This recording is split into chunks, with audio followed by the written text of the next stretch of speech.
Hello दोस्तों, आपका स्वागत है। आज हम पढ़ने वाले हैं क्लास 9th में चैप्टर नंबर 8 क्वाड्रिलेटरल्स। क्वाड्रिलेटरल्स को हिंदी में बोलते हैं चतुर्भुज।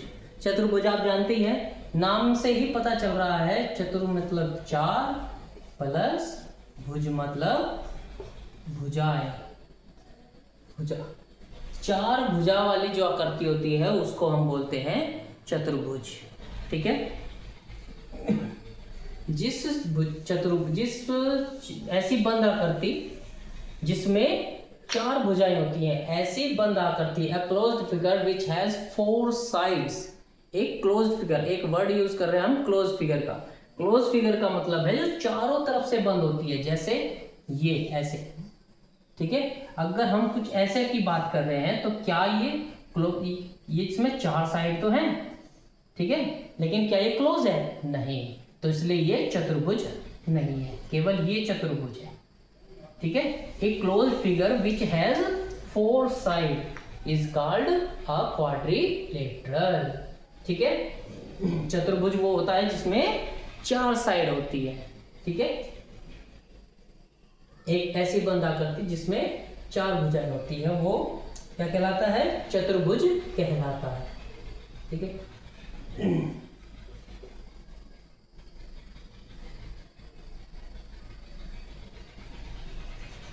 अब हम पढ़ते हैं चतुर्भुज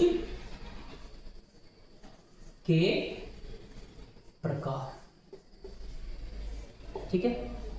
चतुर्भुज के प्रकार कितने प्रकार के होते हैं चतुर्भुज, देखते हैं। सबसे पहले तो आता है वर्ग। आप सभी जानते हैं इसको, जिसको हम बोलते हैं स्क्वायर। क्या बोलते हैं इसको हम? स्क्वायर। ठीक है। स्क्वायर दिखने में कुछ इस तरीके का दिखाई देता है।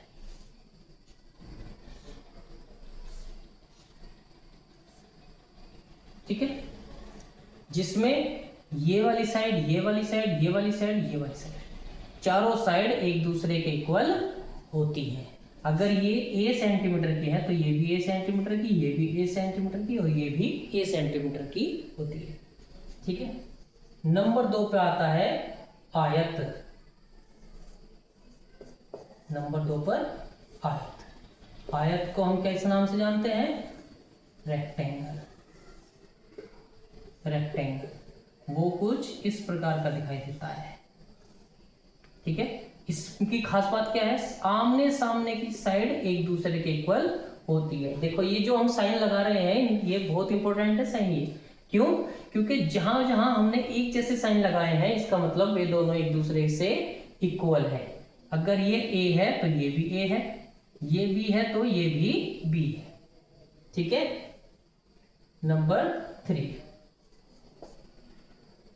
नंबर 3 पर आता है रोम्बस।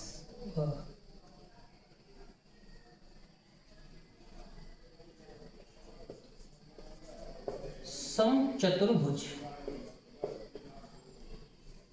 देखो नाम से ही पता चल रहा है।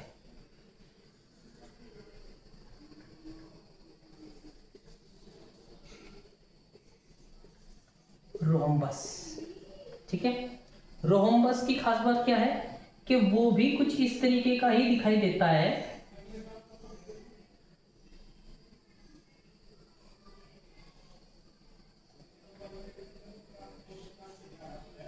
ठीक है। उसकी आम चारों साइड एक दूसरे के बराबर होगी, लेकिन इसमें इस वर्ग में और समचतुर्भुज में क्या डिफरेंस है?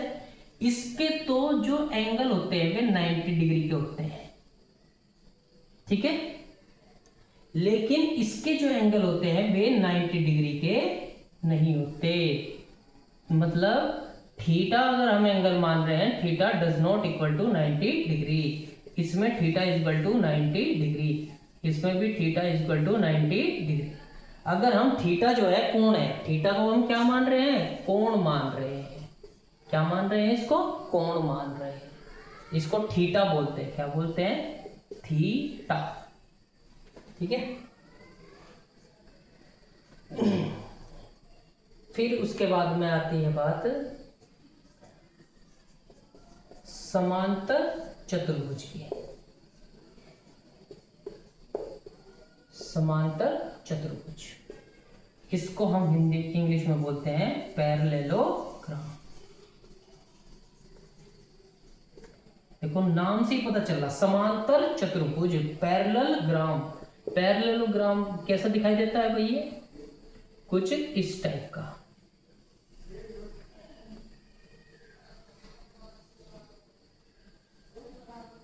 देखिए, ठीक है। इसमें क्या, इसकी खास बात क्या है? आमने सामने की जो साइड होती है वो इक्वल होती है। अब ये तो इसमें भी है, लेकिन इसमें और इसमें क्या फर्क है? इसमें और इसमें ये फर्क है कि इसकी जो आमने सामने की जो साइड है वे इक्वल भी हैं और समांतर भी हैं। अगर ये ए बी सी डी है तो इसकी जो खास बात है वो ये है कि भाई ए बी जो है वो इक्वल होगा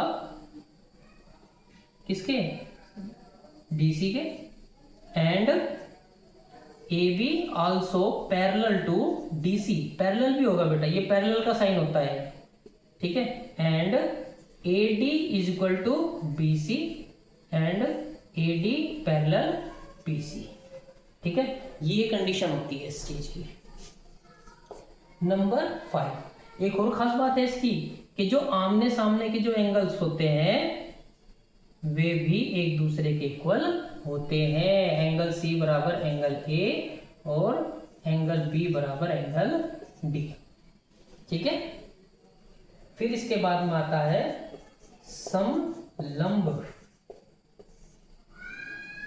समलंब, समलंब को हम बोलते हैं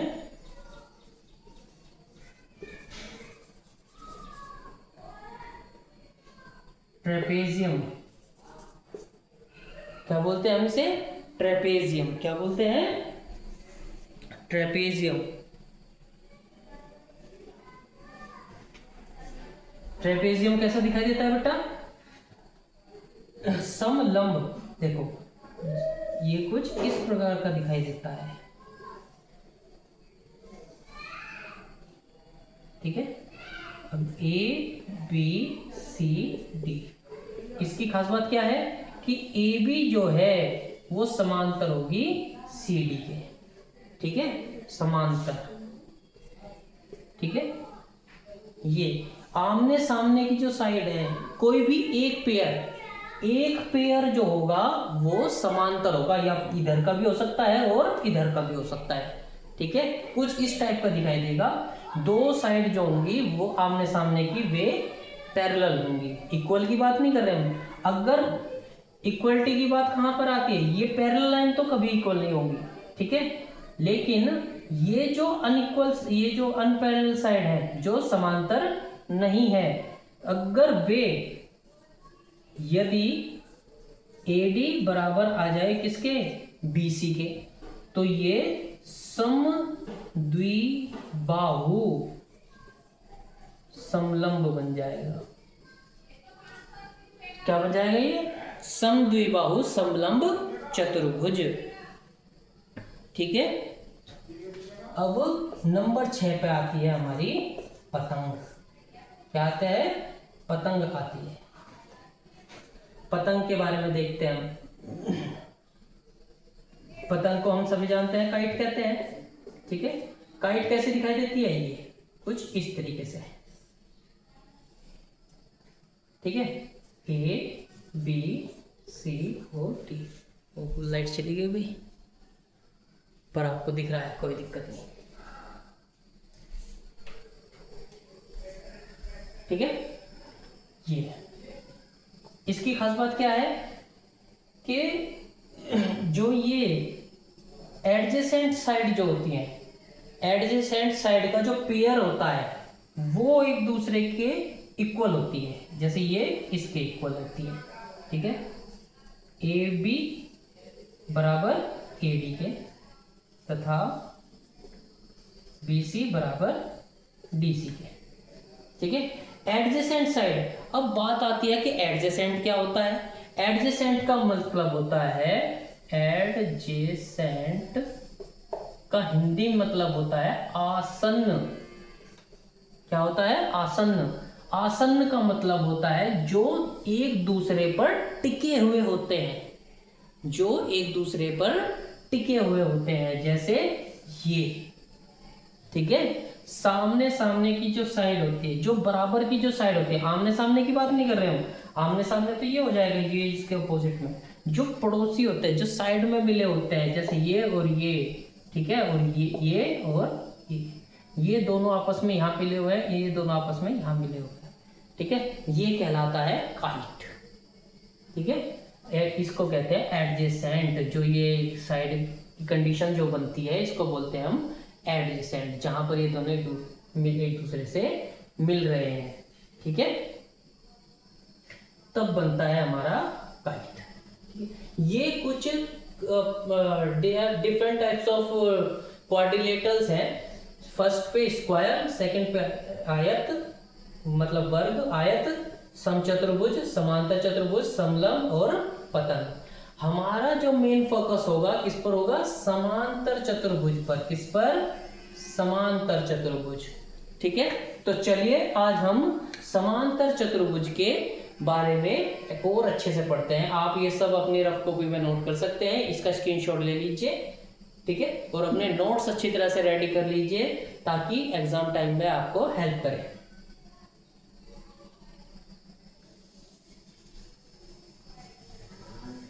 स्क्रीनशॉट ले लीजिए क्या?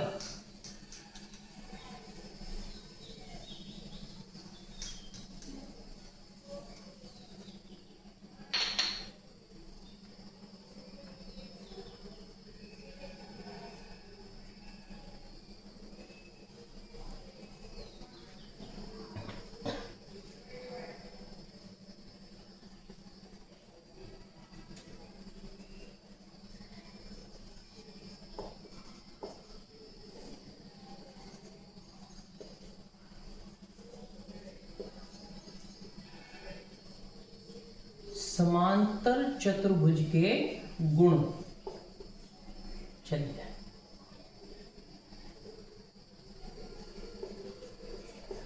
समांतर चतुर्भुज के गुणों के बारे में देखते हैं। नंबर 1, सबसे पहले हम समांतर चतुर्भुज बना लेते हैं।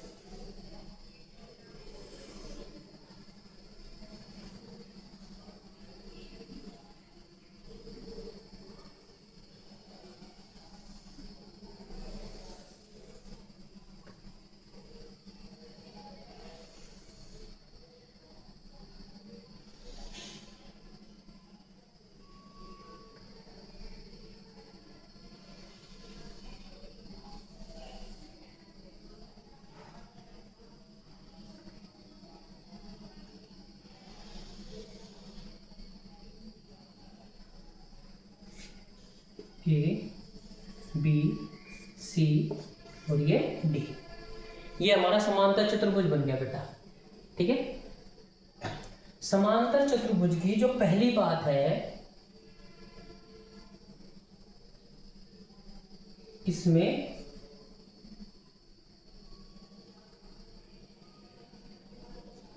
जो विपरीत सम्मुख भुजाओं, सम्मुख भुजाएं समांतर तथा बराबर, समांतर तथा बराबर, अर्थात क्या जो AB है, AB बराबर BC तथा AB समांतर DC, ये बात अभी हमने पढ़ी थी। और जो AD है वो बराबर है किसके? BC के, और AD जो है वो समांतर भी है BC के, ठीक है। ये दोनों बात यहां पर प्रूफ होती है कि जो सम्मुख भुजाएं हैं ये आपस में एक दूसरे के बराबर भी होती हैं और समांतर भी होती है। दूसरी कंडीशन क्या है? जो सम्मुख कोण, सम्मुख कोण बराबर। ठीक है, सम्मुख कोण का मतलब है अर्थात एंगल ए, ये वाला जो कोण है, ठीक है, angle A is equal to angle C इस वाले कोण के, ठीक है, तथा angle B is equal to angle D के। ये वाला जो कोण है इस वाले कोण के बराबर होगा। ठीक है, नंबर 3 जो कंडीशन है कि विकर्ण, जो विकर्ण होते हैं, विकर्ण परस्पर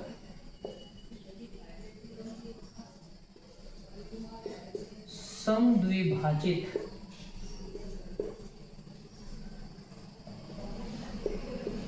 करते हैं। विकर्ण जो होते हैं वे परस्पर समद्विभाजित करते हैं एक दूसरे को। समद्विभाजित का मतलब क्या है कि जैसे ये विकर्ण है AC और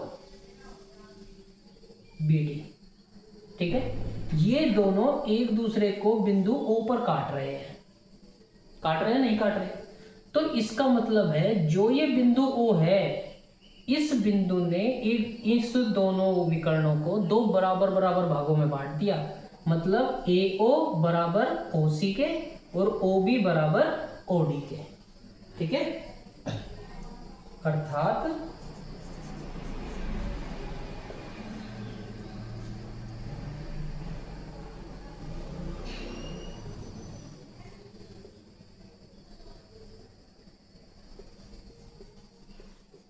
विकर्ण AC तथा BD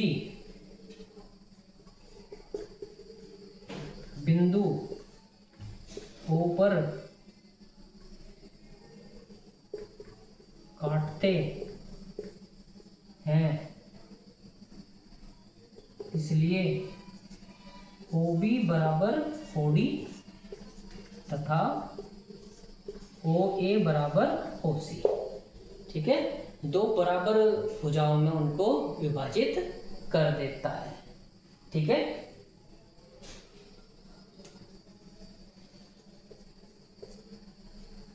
ठीक है, एक नंबर 4 बहुत इंपॉर्टेंट चीज है कि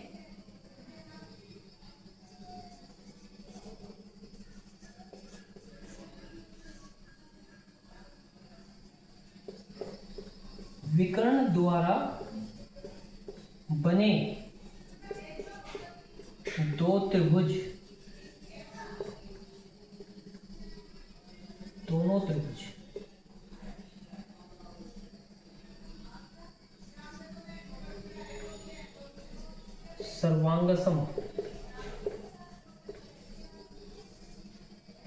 सर्वांगसम होते हैं।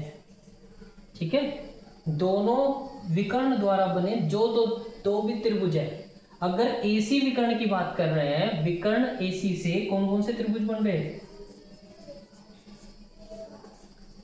फर्स्ट पार्ट, सेकंड पार्ट, विकर्ण AC द्वारा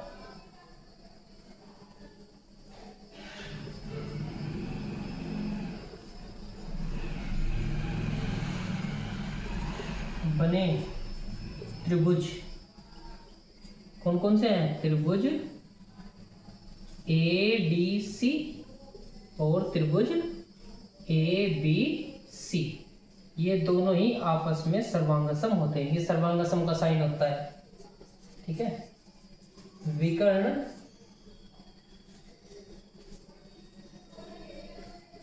BD द्वारा बने त्रिभुज कौन कौन से हैं? त्रिभुज, ये विकर्ण BD हुआ, इसकी मदद से कौन से हुए? BAD, एक तो BAD, ठीक है,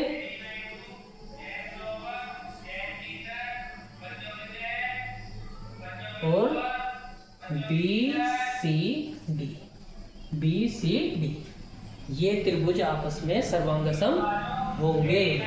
ठीक है, इन सब बातों को अच्छे से नोट कर लीजिए और अपने दिमाग में अच्छे से बैठा लीजिए और रोज इसका रिवीजन करना है। ये जो बातें लिखवाई गई हैं ये आने वाले एक्सरसाइज में बहुत इंपॉर्टेंट होने वाली हैं। कुछ प्रॉपर्टीज के हम प्रूफ करेंगे। इन सब बातों को जो हमने अभी यहाँ पर लिखी हैं इनको हम आगे जाकर प्रूफ करके बताएंगे कि भाई क्या ये बात सच में है या फिर नहीं है। ठीक है, आप इसको नोट कर लीजिए, स्क्रीनशॉट ले लीजिए आप। ठीक है, ये चतुर्भुज है, चतुर्भुज। ठीक है, स्क्रीनशॉट ले लीजिए, फिर हम आगे बढ़ते हैं।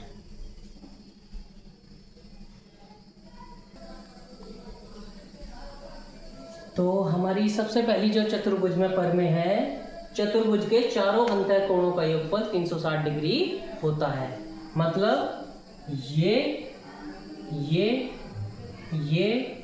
और ये चार कोण जो हैं इनको जोड़कर 360 डिग्री आना चाहिए। ठीक है, तो सबसे पहले दिया है, जब भी हम कोई चीज प्रूफ करते हैं ये बात हमें सिद्ध करके बतानी है। प्रूफ मतलब, ठीक है, प्रूफ में हम सबसे पहली जो चीज है दिया है शब्द का इस्तेमाल करते हैं। क्यों करते हैं? क्योंकि जब तक हमारे पास कुछ होगा ही नहीं तो हम खर्च क्या करेंगे। ठीक है, तो हम पहले ये देखते हैं कि भाई हमारे पास क्या है। क्या है भाई हमारे पास? चतुर्भुज के चारों अंतःकोणों का योगफल 360 डिग्री होता है। मतलब हमारे पास क्या है? एक चतुर्भुज है जिसके चार अंतःकोण है। ठीक है, ये बात है हमारे पास।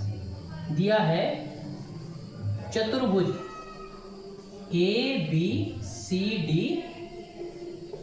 में। ठीक है,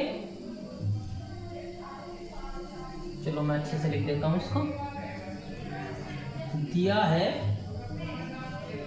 चतुर्भुज जिसको हम इस तरीके से रिप्रेजेंट करते हैं ABCD में। ठीक है, अब बात यह है कुछ स्टूडेंट क्या करते हैं, चतुर्भुज समझते ही समांतर चतुर्भुज समझ लेते हैं, लेकिन ऐसा नहीं है। ये यहाँ पर सिर्फ एक चतुर्भुज की बात करी गई है। ये चतुर्भुज कैसा भी हो सकता है, समांतर भी हो सकता है, असमांतर भी हो सकता है, वर्ग भी हो सकता है, आयत भी हो सकता है, कुछ भी हो सकता है। ठीक है, तो अभी हमें इसके बारे में कोई प्रॉपर जानकारी नहीं है। ठीक है, तो हम क्या करते हैं, हम चतुर्भुज के अकॉर्डिंग काम करते हैं। अपने एक रचना कर दी हमने।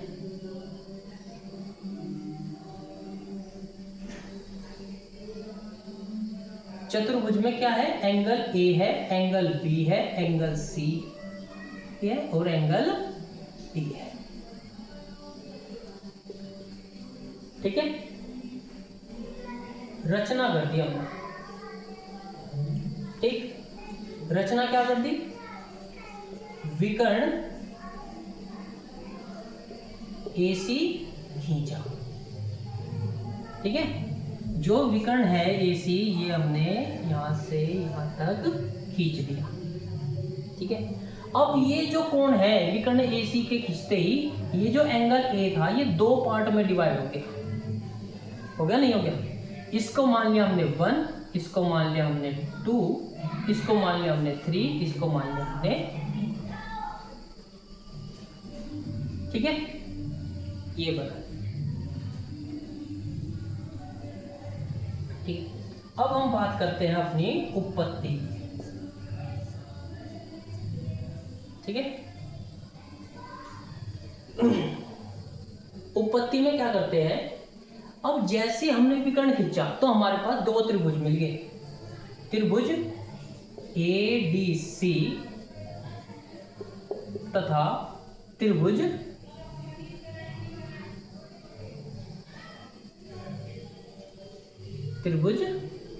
ABC में। ठीक है, त्रिभुज ADC क्या कहता है कि अगर मैं एंगल 1 में ऐड करूं एंगल D को, एंगल 1 में एंगल D को ऐड कर दूं, ठीक है, प्लस इसमें एंगल 3 को भी ऐड कर दो तो इसका जोड़ 180 डिग्री आता है नहीं आता? बिल्कुल आता है। कौन सी प्रॉपर्टी से? हम जानते हैं त्रिभुज के अंतः कोण का योग 180 डिग्री होता है। इंग्लिश में इस प्रमेय को कहते हैं एंगल सम प्रॉपर्टी, कोणों का योग। ठीक है। तथा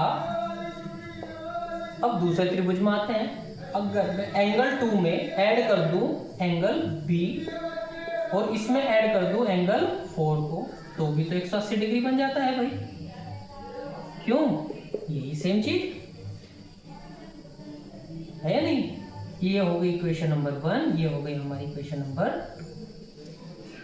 समीकरण 1 में 2 को जब हम जोड़ते हैं, जोड़ने का नियम ये कहता है कि भाई लेफ्ट, जब दो समीकरण आपस में जुड़ती या घटती हैं, इसका मतलब ये है कि लेफ्ट वाली लेफ्ट पार्ट में जुड़ेगा, लेफ्ट राइट वाला राइट पार्ट में जुड़ेगा।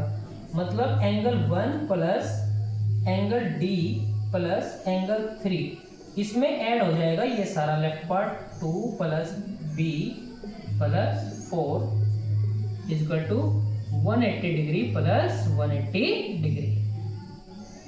ठीक है। ये दोनों मिलकर बन गए कितना?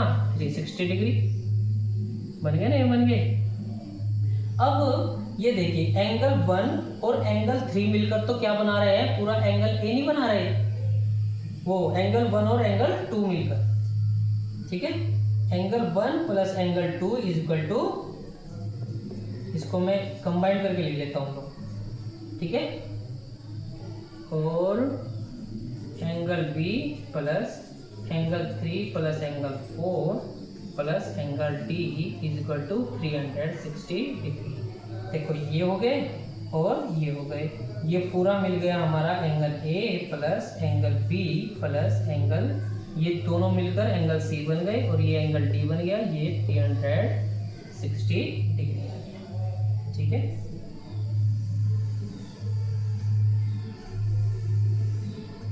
यही हमें सिद्ध करना था, सिद्ध हुआ। ठीक है। ऐसे हमें करना था। एक बार और रिवाइज करवा दूं मैं कि इसने कहा था चतुर्भुज के चारों अंतःकोणों का योगफल 360 होना चाहिए।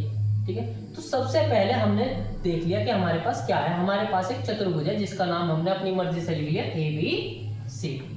उस चतुर्भुज में 4 कोण थे, ए बी सी और डी। ठीक है। फिर क्या हुआ? हमने एक रचना कर दी अपनी तरफ से कि एक विकर्ण AC खींच दिया, लो जी खींच दिया। जैसे हमने AC खींचा तो हमें पता चला कि भाई एंगल A तो 2 पार्ट में डिवाइड हो गया, एक 1 और एक 2। C भी 2 पार्ट में डिवाइड हो गया, 3 और 4। ये इक्वल नहीं है, हो भी सकते हैं नहीं भी हो सकते, लेकिन अभी तो हमने मान लिया कि 2 पार्ट में डिवाइड हो चुका है। जैसे हमने विकर्ण जो है ड्रॉ किया डायगोनल, तो 2 ट्रायंगल मिले हमारे पास, एक तो ABC, ट्रायंगल ADC तथा ट्रायंगल ABC। ठीक है। अब हम देख रहे हैं कि भाई ट्रायंगल ADC जो है उसके जो 3 एंगल है, एंगल 1, D और 3, ये तीनों एंगल मिलकर 180 डिग्री बनाते हैं, क्योंकि त्रिभुज के अंतःकोणों का योग 180 डिग्री होता है। ठीक है। तथा जो ये दूसरा ट्रायंगल है इसमें एंगल 2B और 4 मिलकर, ये तीनों कोण मिलकर 180 डिग्री बना रहे हैं ये भी दोनों। ठीक है। इसी की वजह से फिर हमने ध्यान दिया, हमने देखा भाई इक्वेशन को, दोनों को ध्यान से देखा कि एंगल डी भी मिल रहा है इसमें, एंगल बी भी मिल रहा है इसमें। ठीक है। और अगर हम एंगल 1 में एंगल 2 को ऐड करते हैं तो ए भी मिल जाएगा, 3 में 4 को ऐड करते हैं तो सी भी मिल जाएगा, और 180 तो 360 बन ही रहा है। तो हमने क्या करा, दोनों को ऐड कर दिया। ऐड करने पर जिसको कंबाइन करना था कंबाइन कर लिया, जिसको छोड़ना था उसको छोड़ दिया, 360 आ गए सब, और ये बात हमारी सिद्ध हो चुकी है। ठीक है। इसको बहुत अच्छे से ध्यान से पढ़ लीजिए, क्योंकि ये सब चीजें जो है आगे जाकर सवाल में हेल्प करने वाली है। ठीक है। स्क्रीनशॉट ले लीजिए बेटा इसका।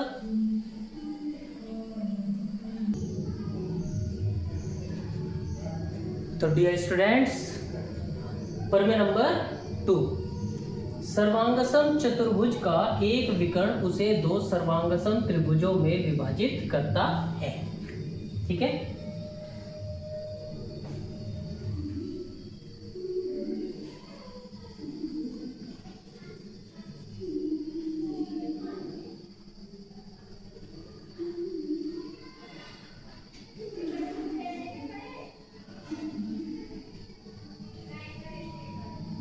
ठीक है। तो भाई इसने देखो हमारा जो लास्ट वाला पॉइंट था वो कि सर्वांगसम चतुर्भुज, जो वो समांतर चतुर्भुज, सर्वांगसम नहीं समांतर होना चाहिए था यहाँ पे, ये समांतर चतुर्भुज का एक विकर्ण उसे दो सर्वांगसम त्रिभुजों में विभाजित करता है। तो अब की बार हमारे पास जो चीज दी गई है वो है एक समांतर चतुर्भुज ए बी सी डी में। ठीक है, जो समांतर चतुर्भुज ए बी सी डी है उसमें क्या कहा गया है कि भाई क्या होता, क्या दिया है हमारे पास, जब समांतर चतुर्भुज है तो एंगल बी बराबर एंगल डी के होगा नहीं, या फिर इसको हम यूज ना करके हमें पता है कि ए बी जो है वो बराबर है किसके, डी सी के। ठीक है, तथा ए डी बराबर बी सी के, है नहीं, क्योंकि सर्वांगसम त्रिभुज की सम्मुख भुजाएं क्या होती हैं, बराबर होती हैं और समांतर भी होती हैं। ठीक है, एक रचना कर दी भाई हमने। रचना क्या करी भाई, समांतर चतुर्भुज तो था तक ये तो था नहीं, तो हमने रचना कर दी विकर्ण एसी की।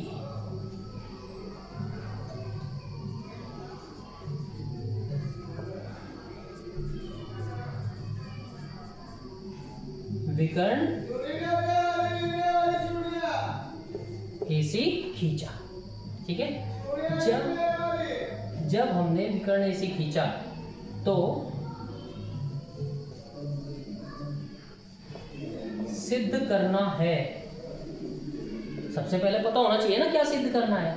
ठीक है, तो क्या सिद्ध करना है हमें कि समांतर चतुर्भुज का विकर्ण उसे दो सर्वांगसम त्रिभुजों में विभाजित करता है। त्रिभुज कौन से बने भाई इस विकर्ण की वजह से, एक तो त्रिभुज एडीसी तथा त्रिभुज एबीसी। ये दोनों त्रिभुज आपस में कैसे होने चाहिए, सर्वांगसम होने चाहिए। ये बात हमें सिद्ध करनी है। अब हम उपपत्ति का इस्तेमाल करते हैं। उपपत्ति मतलब उद्गम, कि कहां से ये प्रूफ शुरू करें थे। ठीक है, तो जिन त्रिभुजों को हमें सर्वांगसम सिद्ध करना है हम उन्हीं को इस्तेमाल करते हैं, एडीसी तथा त्रिभुज एबीसी में। ठीक है, क्या पता है हमें, इन दोनों त्रिभुज के अंदर कौन कौन सी चीज हमें पता है। एक तो हमें ये पता कि जी एडी जो है, ये जो एडी है ये इस त्रिभुज में जो एडी साइड है इस त्रिभुज में जो बीसी साइड है उसके बराबर है। ठीक है, और जो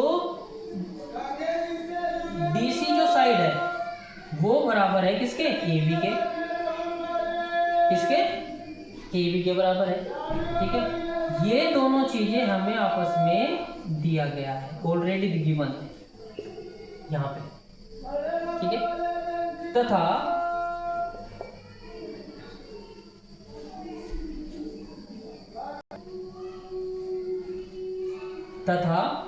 जो ये एसी जो साइड है, क्या वो इस ट्रायंगल में जो एसी है और इस ट्रायंगल में जो एसी है वो अलग अलग है? नहीं, ये दोनों सेम है। सेम का मतलब होता है उभयनिष्ठ। क्या होता है, उभयनिष्ठ। ठीक है, तो यहां से हम सर्वांग समता की कौन सी प्रॉपर्टी लगा सकते हैं, देखो, इस ट्रायंगल की साइड साइड साइड, इस ट्रायंगल की साइड साइड साइड, तब एस एस एस सर्वांग समता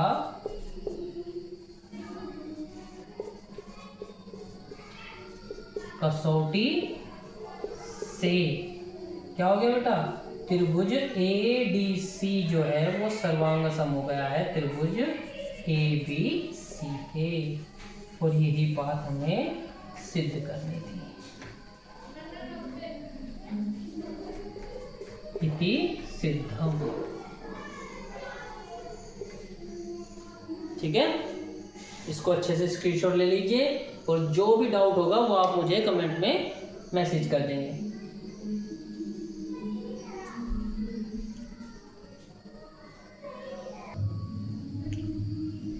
अब नंबर 3 जो पर में है बेटा, वो इसी के अपोजिट है। इसमें तो हमें 2 में तो क्या कहा गया था, समांतर चतुर्भुज का एक विकर्ण है जो उसे 2 त्रिभुजों में, सर्वांगसम त्रिभुजों में बांटता है। ठीक है, अब की बार इसका अपोजिट हो गया। क्या अपोजिट हो गया कि एक जो विकर्ण द्वारा जो सर्वांगसम त्रिभुज बनता है, बन तो गया वो, ये दोनों त्रिभुज सर्वांगसम है। ठीक है, तो क्या ये चतुर्भुज जो है वो समांतर होगा? ठीक है, ये बात देखते हैं। तो हम इसी को ही अपोजिट पढ़कर देखते हैं एक बार। देखिए, 2 त्रिभुज हैं ADC और ABC। ठीक है, जब ये दोनों त्रिभुज सर्वांगसम है तो इनकी संगत भुजाएं और संगत कोण बराबर नहीं होंगे।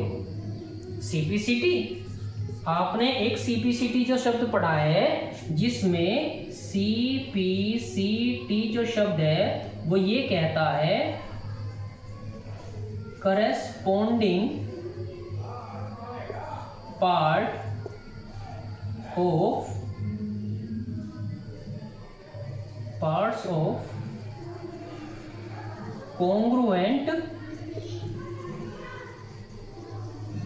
Triangles. corresponding parts of congruent triangles are equal।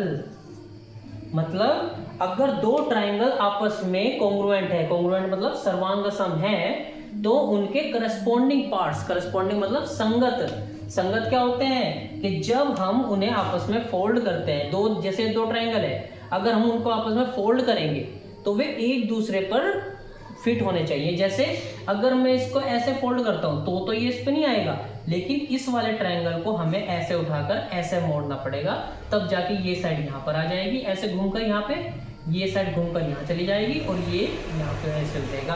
AC या CA, भाई AC हो जाएगा क्या, CA हो जाएगा, नहीं हो जाएगा। और ये तो बराबर ही होते हैं, लेंथ तो इक्वल ही होएगी ना, लेंथ तो नहीं बदलेगी।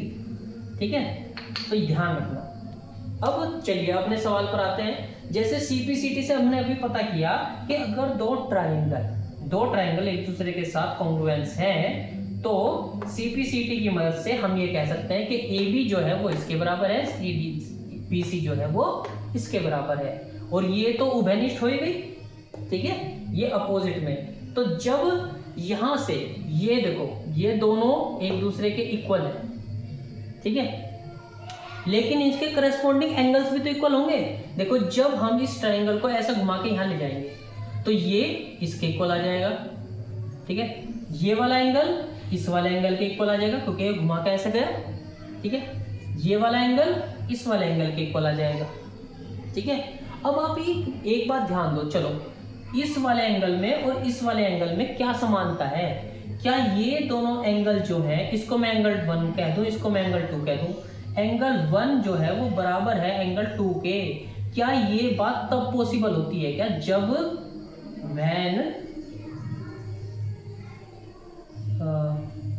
जो हमारे एकांतर अंतः कोण वाली जो प्रॉपर्टी सिद्ध होती है।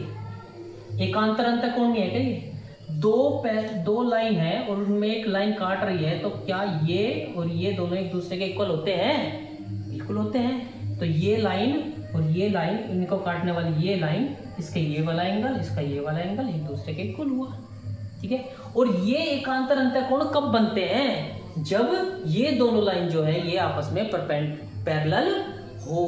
तो इसका मतलब जब ये दोनों आपस में पैरेलल भी हैं और इक्वल भी हैं, ठीक है, पैरेलल भी होगी इसकी मदद से एकांतर अंतःकोण की वजह से।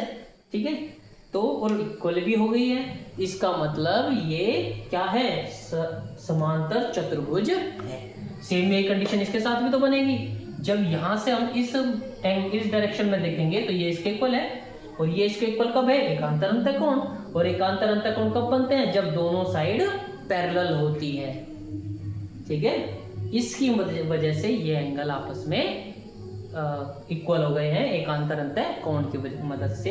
इंग्लिश में बोलते हैं इसका alternate interior angle. If they both are equal to by alternate interior angle, it is possible if AD parallel to BC. ठीक है, then if AD parallel to BC, then ABCD is a parallelogram. ठीक है, ये समांतर चतुर्भुज बन गया बेटा। इसका अच्छे से स्क्रीनशॉट ले लीजिए।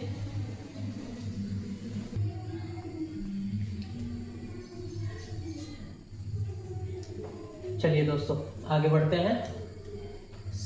प्रमेय नंबर 5, समांतर चतुर्भुज के सम्मुख कोण बराबर होते हैं। ये बात हमें प्रूफ करके बतानी है। ठीक है, ये हमारा समांतर चतुर्भुज था ABCD। ठीक है, अब ये जो हमने अभी रफ नहीं किया, ठीक है, ये कुछ इसको करने के दो रास्ते हैं हमारे पास। पहला हमारा जो हमारी पहली प्रमेय थी, जिस ट्राइंगल सर्वांगसम किए थे जब हमने, उसके अकॉर्डिंग है। ठीक है, क्या है कि समांतर चतुर्भुज ABCD तो है, जिसमें ये साइड आमने सामने की जो साइड है वे एक दूसरे के इक्वल होती है। ठीक है, विकर्ण AC हमने ड्रॉ कर दिया, लॉजिक कर दिया।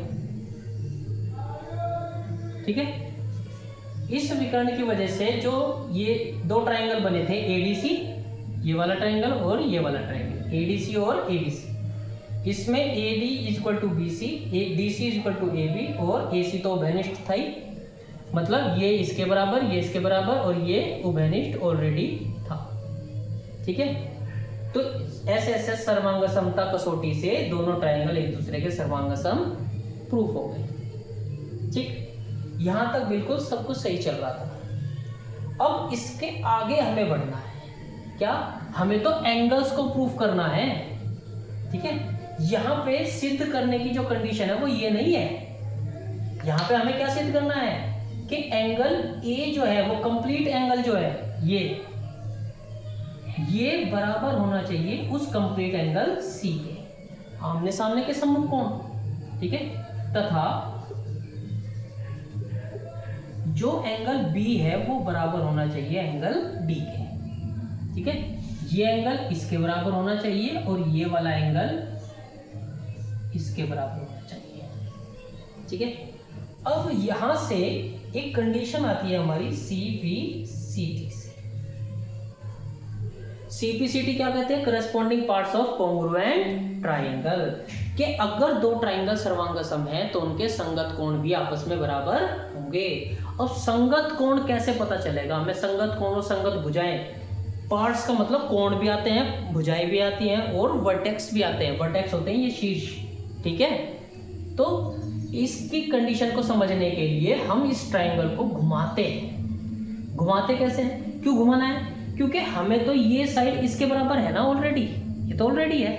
ठीक है, तो हमें ये इसके बराबर लानी, इसके ऊपर। अब इसके ऊपर रखने के लिए ये ट्राइंगल यहां से घुमा के ऐसे लाना पड़ेगा।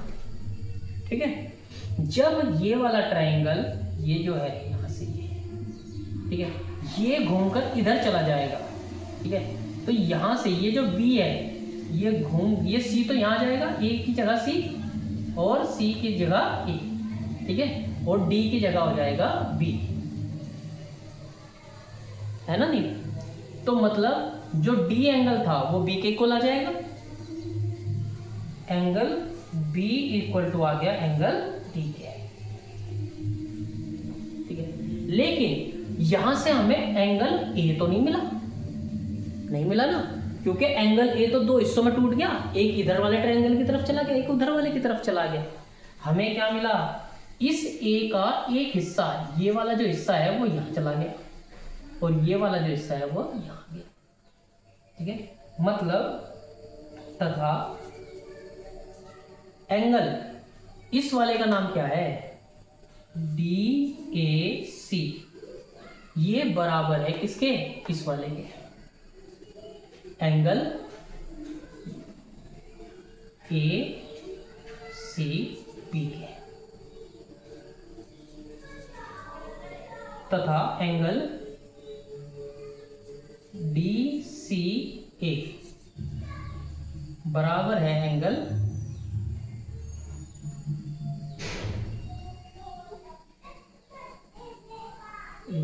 BAC बराबर एंगल ACD है। ठीक है, इसको मान ले हमने इक्वेशन नंबर 1, इसको मान ले हमने इक्वेशन नंबर 2। ठीक, अब अगर हम देखें समीकरण 1+2 से, अगर हम इन दोनों को ऐड करते हैं तो क्या देख रहे हैं, लेफ्ट वाली साइड लेफ्ट में, राइट वाली साइड राइट में, करो। Angle DAC plus angle BAC equal angle ACB plus angle ACD। ठीक है, चलिए देखते हैं, इसको थोड़ा सा रफ कर देते हैं, अच्छा सा लगेगा।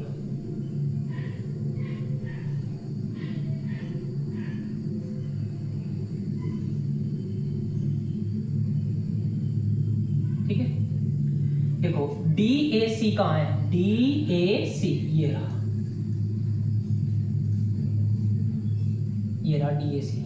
DAC, BAC ये रहा, और ये दोनों मिलकर क्या बनाते हैं, एंगल A बनाते हैं पूरा का पूरा। एंगल ACB ये रहा, ACD ये रहा, ये पूरा का पूरा मिलकर क्या बनाता है, एंगल C बनाता है। अतः एंगल A बराबर है एंगल C के, तथा एंगल B बराबर है एंगल D के। क्या यह बात सिद्ध हुआ है?